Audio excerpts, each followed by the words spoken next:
Well, and I didn't want to talk about it for years. It really wasn't until the trial happened, details about what I experienced came out that I had never shared with anyone before.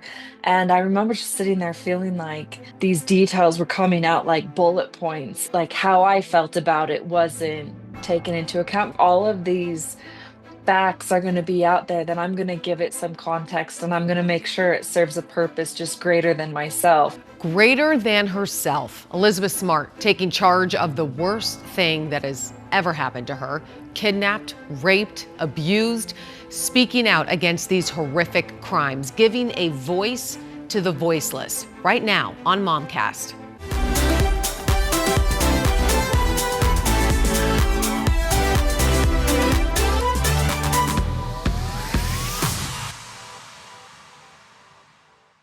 Kidnapped in the middle of the night. It's truly what nightmares are made of. But that nightmare became a reality for a 14-year-old girl who endured months of torture, rape, and abuse. A story so heinous, so horrific. But the victim, and you know her well, is not afraid to tell you exactly what happened. Elizabeth Smart is now the subject of a hit Netflix documentary, walking viewers through the night she was captured, the horrifying months that followed, and her miraculous return. You're going to hear from the police, from her family, and most importantly, you hear from Elizabeth on what she lived through and why she continues to speak out.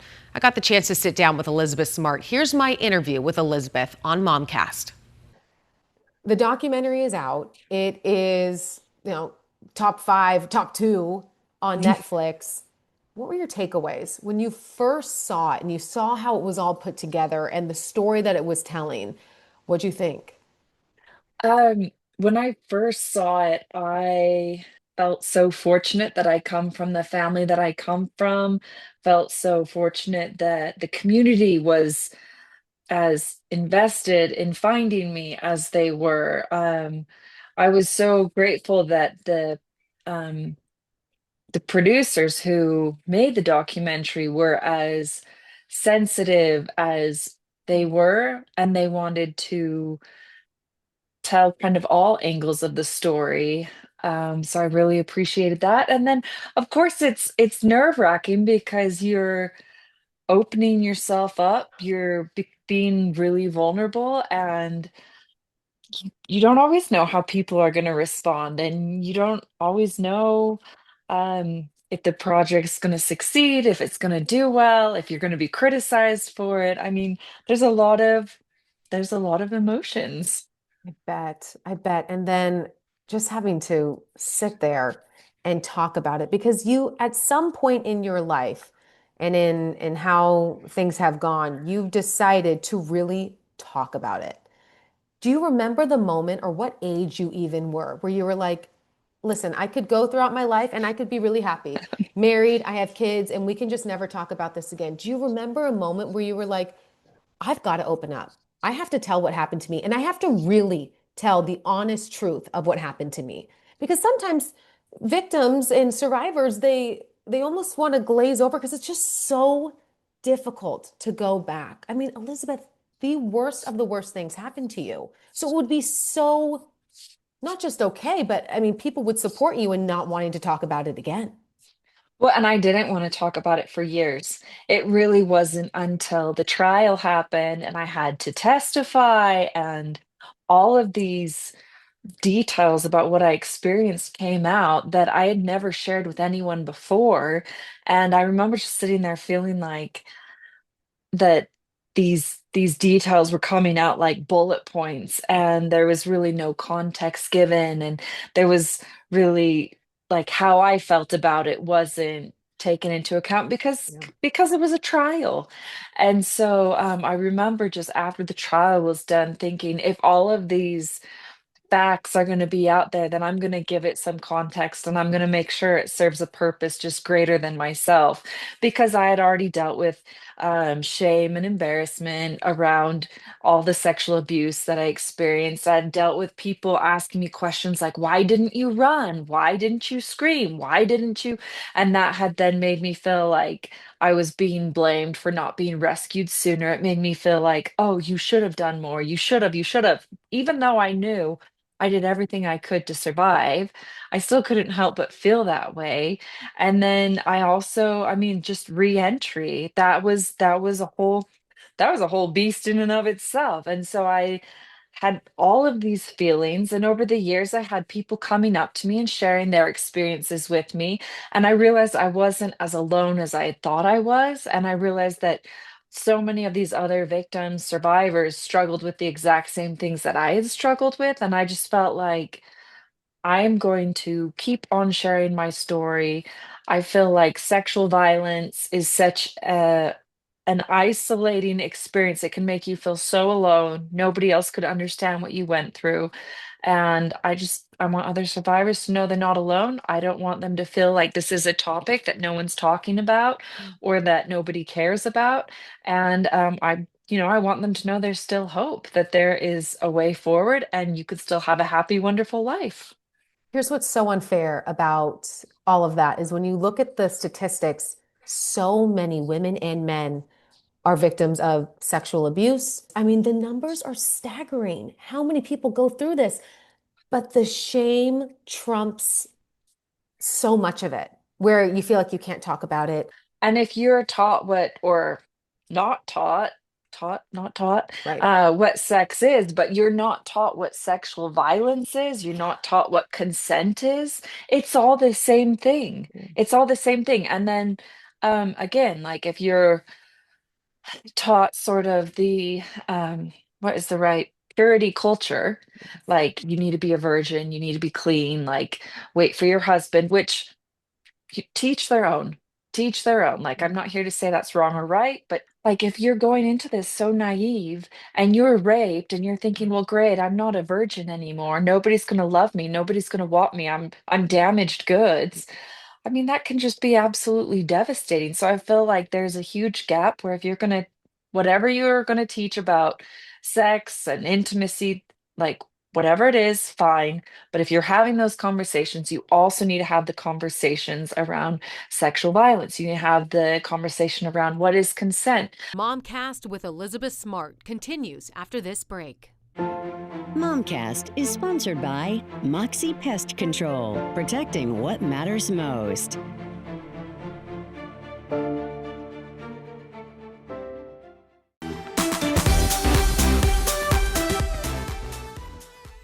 There's a part in the documentary when your dad says when he saw you, the last time he had seen you, you were a young girl, and then he's looking at a young woman.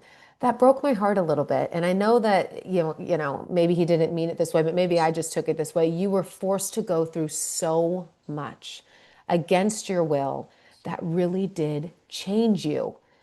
So how did you come to grips with that, with the change and accepting that this happened to me and I'm different now forever? I mean, it certainly didn't happen overnight Yeah. because when I was rescued, I absolutely wanted to go back to what I thought normal was. I wanted to go Yeah. back and like reclaim that life. And it really took a while to realize there was no going back and that I couldn't reclaim the old normal. I just had to make and accept a new normal. Mm. And so that's what I tried to do.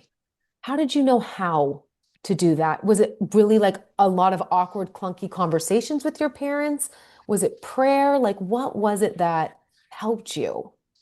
I mean, I think it was just moving forward. I mean, when I got home, I didn't talk a lot about what happened. I didn't have like the deep conversations with my parents going through every detail. I just wanted to go back to being me Yeah. and finding like making peace with this new normal. It didn't happen overnight. I'd say it was like just blindly stumbling forward, trying to get to a place where I was okay.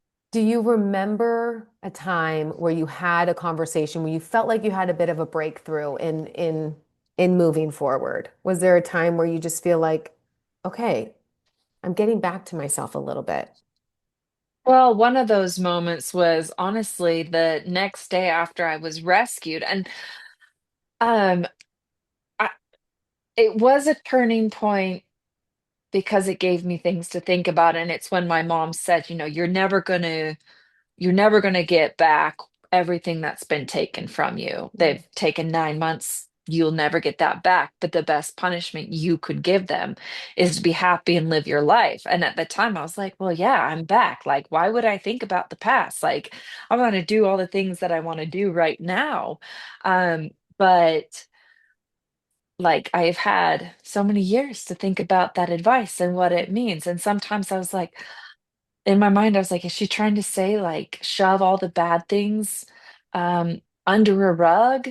Like just like be like, I'm gonna be happy and force yourself to be happy. Is that what it means? Or like what exactly does that mean? And now in my life, when I think back on that advice, I think that she meant don't ever give up. I mean, don't give up on happiness because life is worth living and it might feel dark, it might feel hard. There are certainly going to be hard times and setbacks, but don't give up.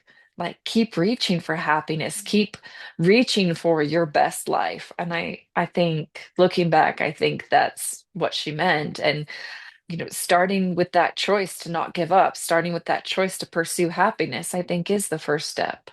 Do you think that you felt that same choice while you were in captivity, while you were kidnapped? Were you choosing every day to like not give up, or were there times where you just thought, this is my life, this is it?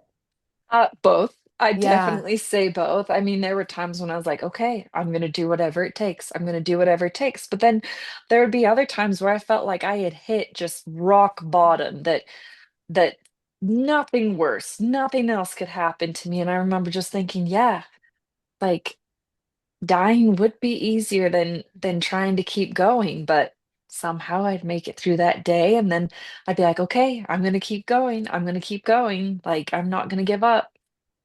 Having children now and raising children with everything that you have gone through, what are some of the conversations, the serious conversations that you have with them about mom, about mom's past, about things that mom has learned, really, really, really tough things that you hope they never, ever have to go through? How do you talk to them about that? Honestly, I was really nervous, um, thinking about when would I tell them, how Yeah. would I tell them, and then someone told me the right time to start talking about it is when they start asking Mm. questions, which honestly, that came way before I was prepared for it.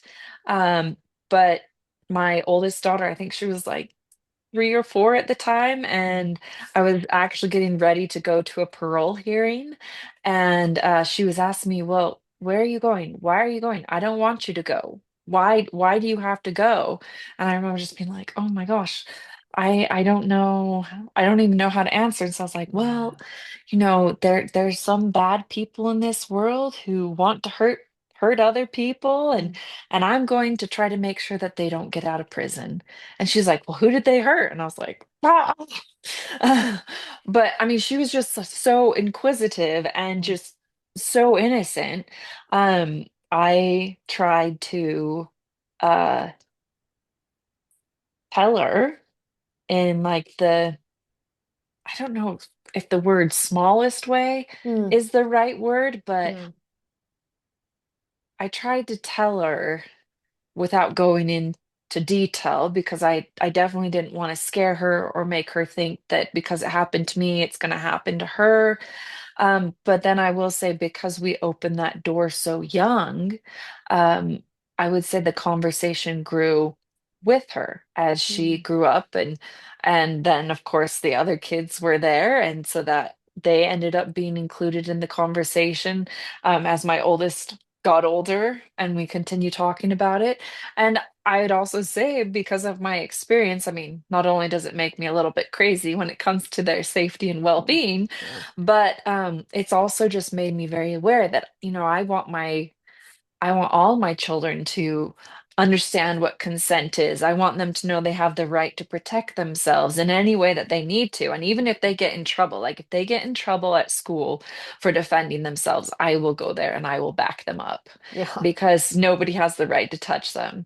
Yeah. It's also made me, because I felt so much shame just connected to words. I mean, for instance, when I was interrogated, um, my family had only referred to body parts as they're your privates.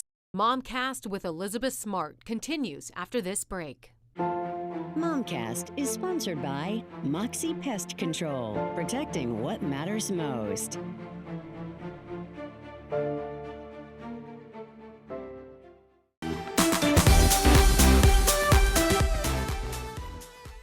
When I was interrogated, um, my family had only referred to body parts as they're your privates, they're your privates. And that had just been so difficult for me to say, well, he forced his penis into my vagina. Like that had been Right. horrific for me to say. So as I've raised my kids, I have just always tried to use the correct anatomical body Mhm. parts, tried not to attach shame to it. I mean, how is saying penis any different than elbow? That's what it is. Yeah. That's what it is. Mhm. And so having those kind of conversations as well with them. I mean, I feel like it's just brought up a lot of conversations. I heard someone once say it's not like one big conversation that we're going to have.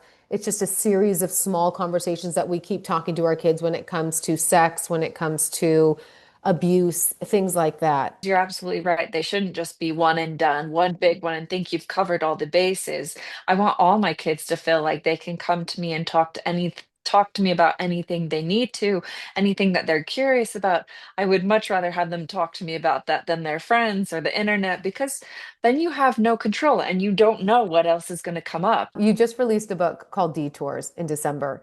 And I thought that this was interesting because we all know your story and we've heard the details of your story as horrific as they are. And now you have this book that came out that takes what you've learned and turns the story kind of on its head to where it's inspirational. That when the hard things happen and when detours happen in your life, here's a way to navigate that. Here's a way to embrace that change. Here's a way to take this really horrible thing and turn it into something that you can redefine yourself a little bit. What do you want people to take away from that book in particular? I just that everybody has a detour in their life. Yeah. Everyone has experienced trauma. I mean, trauma is basically defined as anything that you experience like outside of your window of comfort, if you Mm. will. And so we've all experienced it on some level. And I mean, personally, I kind of feel like life is just one big series of detours because when does life ever go exactly the way you planned it to go? I mean, definitely not mine. And so I really tried to pinpoint some of the healing, some of the big healing markers I feel like along my journey because again, we all experience trauma. We all have those days where you're just like, I don't know if I can get out of bed today. This is a miserable day, and I just want to pull the covers back over my head and stay in here until it all goes away. I don't know anyone who hasn't experienced that. I think everyone has. But I mean, I think, yeah, my new book is really trying to help people be like, it's okay to feel angry. It's okay to feel sad. Those are not bad emotions. I mean, ultimately it's grief. You're grieving over the path that you lost and then trying to find your new way forward and not playing the comparison game. I can't tell you how many people I've met who have been like, Elizabeth, I went through something similar, but nothing in comparison.